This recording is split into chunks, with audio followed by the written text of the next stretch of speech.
Assalamualaikum warahmatullahi wabarakatuh. Bismillahirrahmanirrahim. Alhamdulillahirrahmanirrahim. Salatu wassalamu ala asyrafil anbiya'i wa imamil mursalin Sayyidina wa maulana Muhammadin wa ala alihi wa sahbihi ajma'in.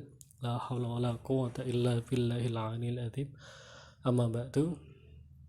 Marilah kita mulai kuliah pada hari ini dengan membaca basmalah bersama. Bismillahirrahmanirrahim.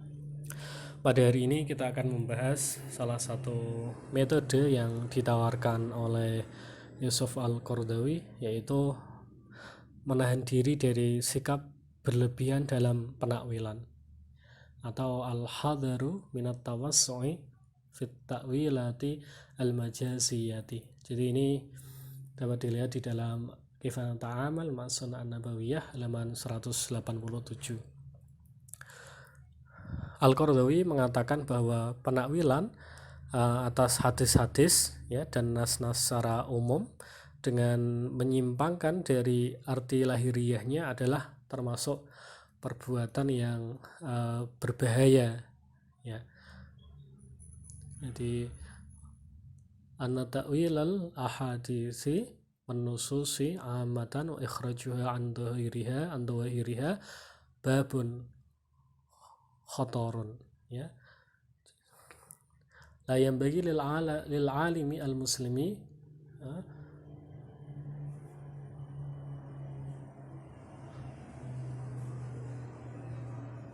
wali ya illa li amrin yaqtadi dzalika minal akli awin nakli ya.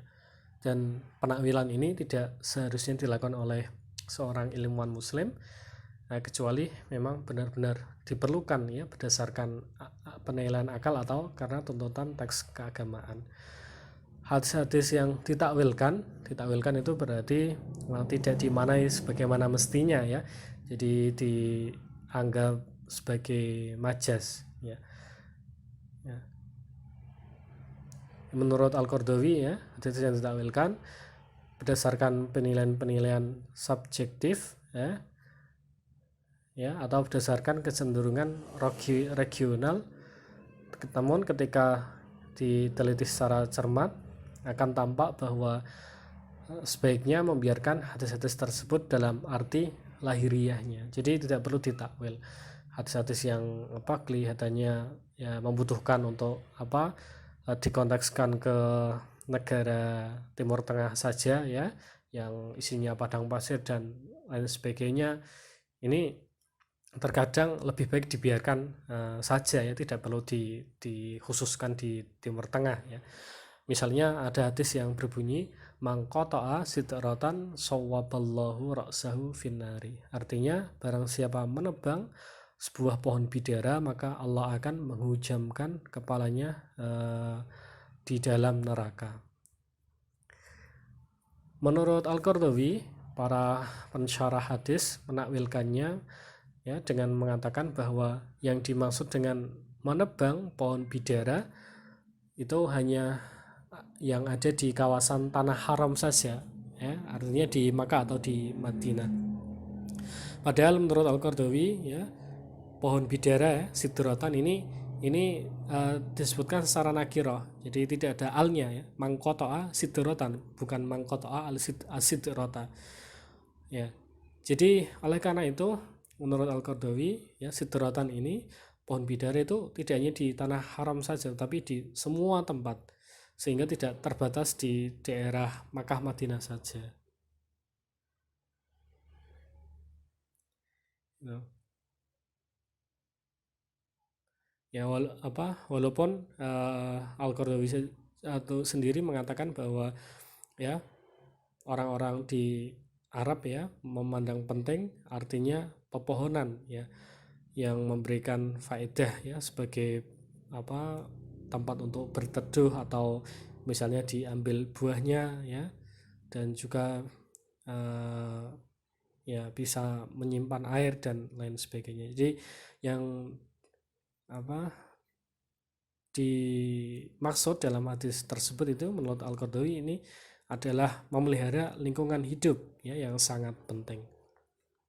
Ini juga disebutkan di dalam Sunan Abu Dawud ya, yang ketika itu ditanya tentang hadis ini ya, kemudian Abu Dawud berkata hadal hadisu mukhtasharun ya, hadis ini sebenarnya adalah ya mukhtasar ya, diringkas. Jadi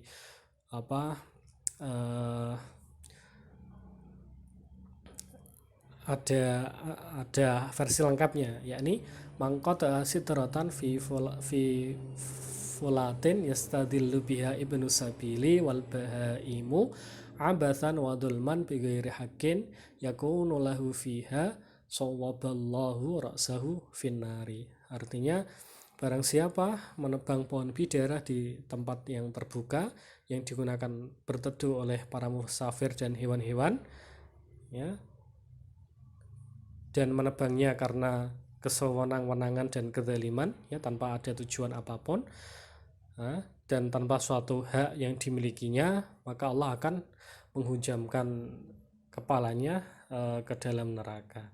Gitu. Jadi itu maksudnya hadis mangqata sidratan sawaballahu ra'sahu finnari. Jadi ini tidak terbatas di tempat tertentu saja, tapi juga di tempat-tempat yang lain ya. Jadi tidak perlu ditakwilkan secara berlebihan. Nah, ada beberapa kelompok yang menakwilkan hadis ya dengan penakwilan yang sangat jauh ya, jauh dari susunan kalimatnya maupun dari konteksnya, sebagaimana dilakukan oleh kelompok batiniyah ya, yang mana ya di dalam hadis ada hadis tasaharu fa inna fis sahuri barakatan ya, sahurlah kalian semua karena di dalam sahur itu ada berkahnya. Ini kelompok batiniyah mengatakan ini sahur itu artinya ya istighfar ya, bukan sahur makan makanan yang bisa dimakan itu nasi ya, ayam goreng, kemudian buah, kolak dan lain sebagainya, tapi istighfar. Nah ini kan sangat jauh ya. Memang istighfar itu min a'dhami ma hatha alaihil Qur'an wa sunnah ya, sesuatu yang paling dianjurkan oleh Quran dan sunnah. Tetapi yang dimaksud dalam hadis ini bukan itu ya. Karena apa? Karena di hadis lain itu dikatakan ya, Nabi bersabda ni'mas sahuru at-tamaru ya, sahur yang paling baik itu adalah menggunakan kurma. Jadi bukan ditakwilkan istighfar ya, tetapi kurma itu.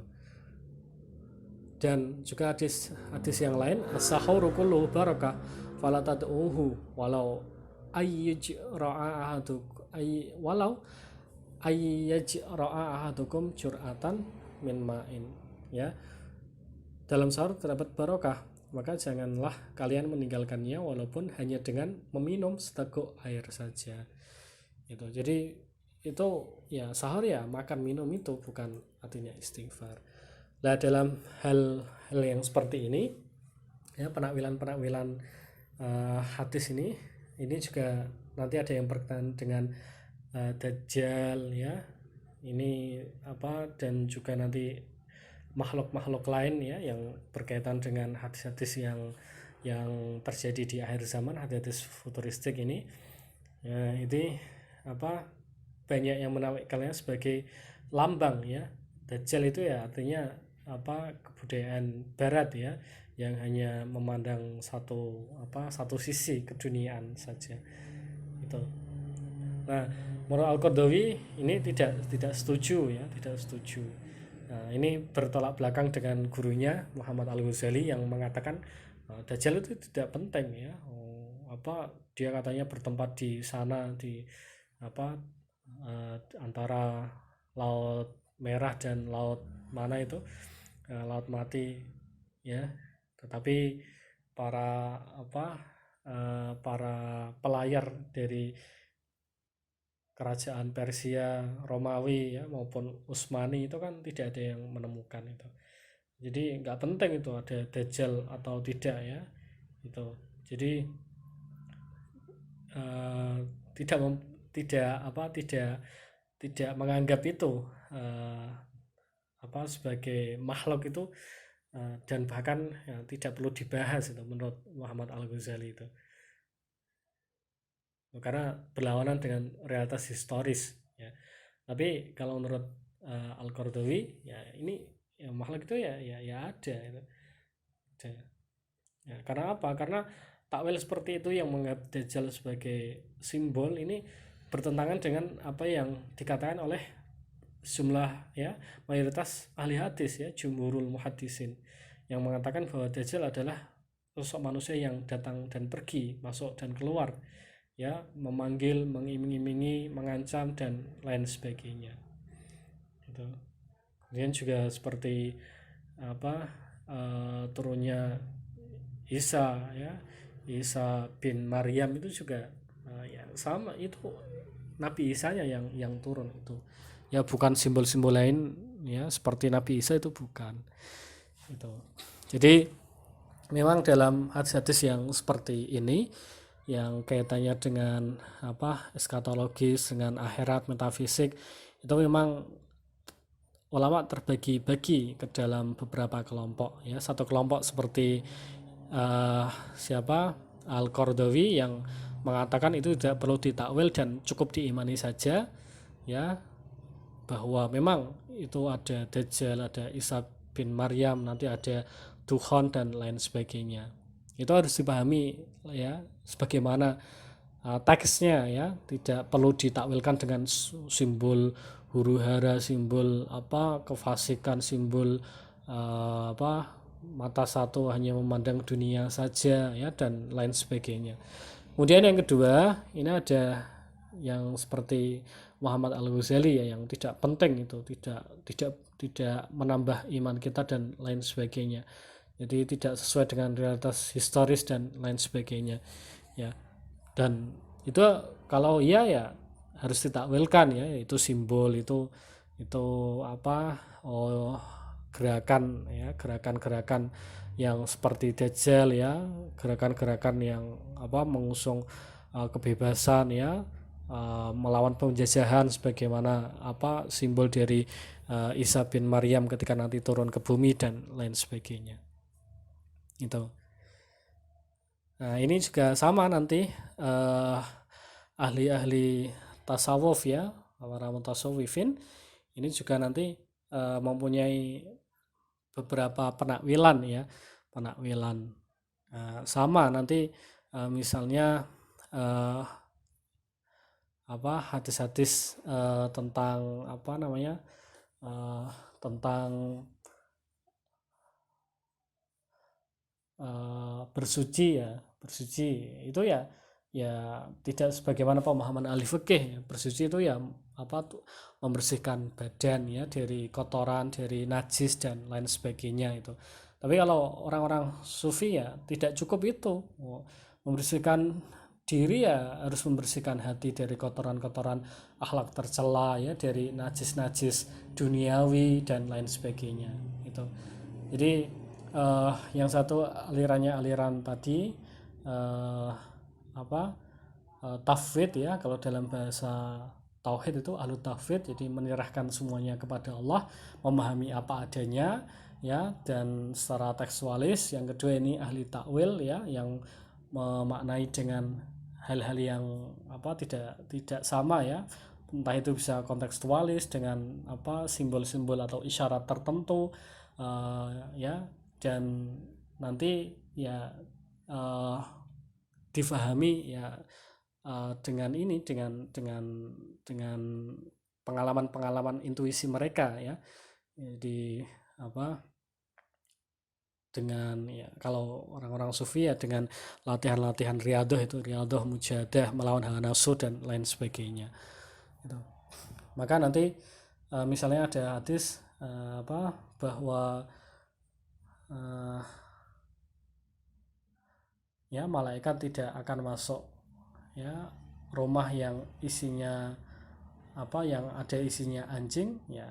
Orang-orang fikih yang memaknai ya berarti malaikat ini ketika ada rumah yang ada anjingnya, malaikat tidak mau masuk. Tapi orang-orang sufi tidak memaknai seperti itu isyarat apa, bahwa anjing ya, kalbun itu ya ini sifat-sifat seperti uh, anjing ya, seperti hewan ya, yang makan, minum, tidur ya, punya sifat-sifat hawa nafsu saja ya, tanpa menggunakan akalnya, menggunakan hatinya dan lain sebagainya. Ya, rumah bait itu ya hati ini, bahwa malaikat itu tidak akan masuk ke dalam hati seseorang yang hatinya itu masih mempunyai sifat-sifat seperti anjing itu.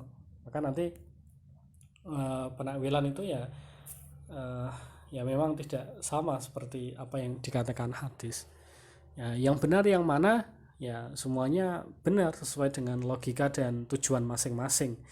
Ya, tujuannya kan sama semuanya, ingin memaknai hadis ya, dan melestarikan hadis, juga menggunakannya sebagai pedoman dalam kita hidup di dunia ini ya, sama-sama ingin menjaga agar hadis itu ya tetap hidup dan tetap sesuai dengan realitas yang ada ya, dan lain sebagainya. Tuh ya, memang dari dulu seperti itu ya, banyak ulama yang ahli tafsir juga ada, yang ahli takwil juga ada ya, tinggal pilih yang mana ya. Memang seakan-akan saling bertentangan, tetapi itu saling melengkapi. Dan ya memang kalau kita mempertentangkannya ya itu akan saling bertentangan, tetapi kita ya sebagaimana para akademisi ya memahami sebaik-baiknya dan pilih mana yang kita anggap lebih baik dan lebih cocok bagi kita, dengan satu catatan ya, tidak saling menyalahkan, yang tidak menganggap orang diri kita yang paling baik dan orang lain itu salah atau tidak benar. Itu yang tidak boleh. Oleh karena itu pemahaman hadis ini ya, dari awal kita bahas sampai akhir itu nanti ya sesuai dengan metode-metode yang telah kita pelajari ya, dari Al-Qarafi, kemudian Asy-Syafi'i, kemudian Muhammad Al-Ghazali, Al-Qaradawi, kemudian Syudi Ismail ya, terus Mustafa Ali Yaakob ya, Al-Qarafi, kemudian Ibnu Qayyim dan lain sebagainya. Itu adalah metode-metode yang mereka tawarkan ya, dan semuanya mempunyai tujuan yang sama untuk bagaimana agar hadis ini tetap bisa hidup ya, dan tetap bisa menjadi pegangan bagi kita di dalam mengarungi kehidupan di dunia ini. Jadi ya, yang kurang ditambahi, yang sudah benar nanti perlu ditambah hal-hal yang benar dari metode-metode yang lain, dan juga tidak menganggap bahwa diri kita yang paling benar, yang lainnya salah, kita yang paling paham hadis, kita yang paling nyunah ya, paling sesuai dengan sunnah dan lain sebagainya. Nah itu ya yang dilarang oleh Rasulullah. Jadi kan nanti jika kita ijtihad ya, kita benar dapat 2 pahala, jika kita salah maka dapat pahala, yaitu pahala kita berijtihad.